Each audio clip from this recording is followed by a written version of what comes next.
Pemain, pelatih, dan ofisial Sriwijaya FC menjalani swab antigen sebelum laga perdana penyisihan Grup A Liga 2. Total 20 pemain melakukan tes usap di Wisma Atlet Jakabaring Palembang. Tim kesehatan Sriwijaya FC yang mengawal salah satu proses prokes ini mengatakan hal itu sesuai dengan ketentuan PT LIB. Selain itu, tes usap juga memastikan seluruh yang terlibat dalam pertandingan nanti bebas dari COVID-19. Tujuannya untuk sebagai syarat hari Rabu nanti kita bertanding.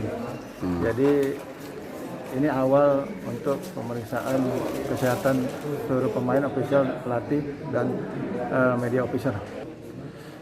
Alhamdulillah saya mengucap syukur pemain-pemain, pelatih, official, media official ya.